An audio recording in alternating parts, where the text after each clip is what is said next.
موچەی مانگی حەوت طبعاً سبەینێ یەکشەمە ئینشاءڵڵا ئەگاتە هەولێر و موچەی مانگی هەشت و موچەکانی کەژە بێ بۆمان سەرف بکەن هەرچی عەرقەلێکەوەمان باسییانە کرد کۆتایی هات هەناردینەوە دەستی پێکردەوە داهاتی نانەوتیش 120 ملیارە ئێمە لە بەغداوە ئەومان بۆ کراوە کە کێشە دروست بوو بۆیە تەنها عەرقەلەی گەورە کە بەلای بەغداوە زۆر گرنگ بوو مەسەلەی نەوت بوو ئەوە نەوتیش هەناردە کرایەوانێ و ئەمڕۆ خۆتان ئەزان دەستی پێکردەوە کە ئەوە باشترین بەڵگەیە لەسەرەوەی کە حکوومەتی هەرێمی کوردستان ڕازگۆیانە مامەڵەی لەگەڵ دانوستانەکان و لەگەڵ میلەتەکەی خۆی و لەگەڵ موچەخۆرانیش کردووە کە ئێمە بە خەڵکمان وتووە پێداگیری لەسەر مافە دەستوورەکانی هەرێمی کوردستانەکەین پێداگیری لەسەر مافی موچەخۆران و بودجە ئەەکەین بەڵام بەبێ دانوستانێک بکەین لەگەڵ بەغدایە کە بتوانین مافە دەستوورەکانی هەرێمی کوردستانی تیا پارێزراوە بێ وەکو بینیتان دانوستانێکی درێژخایان کرا لەسەر هەموو بابەتەکان بە تایبەتی مەسەلەی نەوت سوپاس بەخوا بە جۆهدی هەموو لایەک بە تایبەتی حکوومەتی هەرێمی کوردستان و وەفدی دانوستان و کار و شەخصی جەنابی کاک مەسرور بەڕاستی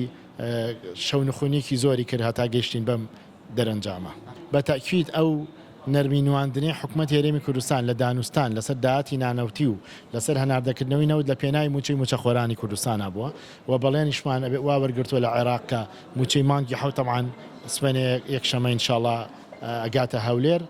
ئەگەر هیچ کێشەیەک دروست نەبێت لێیەوە و موچەی مانگی هەشت و موچەکانی کەژە بێ بۆمان سەرف بکەن چونکەوە هەم هەناردە هەرچی عەرقەلێکەوەمان باسییانە کرد کۆتایی هات هەناردینەوە دەستی پێکردەوە داهاتی نانەوتیش 120 ملیارە هەفتەی پێشوو تقدیم کراوەتە سەر هەژماری وەزارەتی دارایی عێراق حەج ئیلتیزامێک لەسەر هەرێمی کوردستان بۆ بەردەوام کردومانە لە چوارچەوەی دەستور و قانونی موازنە هیوادارین هیچ پرسێکی موچە و بودجە بە سیاسی نەکرێ و ئینشاءڵڵا ئەمڕۆ جەنابی سەرۆکوەزیرانی عێراق لەگەڵ جەنابی سەرۆکوەزیرانی هەرێمی کوردستان قسەی کردووە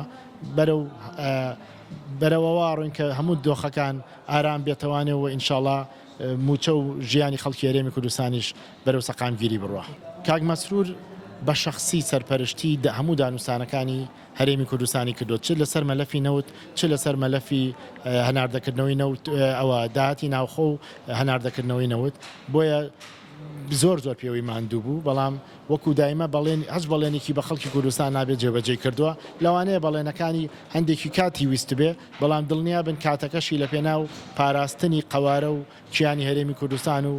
هەیمەنەی هەرێمی کوردستان و ئەو دەستورە کە بۆ هەرێمی کوردستان بۆ عێراق دانراوە تیا هەرێمی کوردستان مافەکانی مەحفوظ بێ.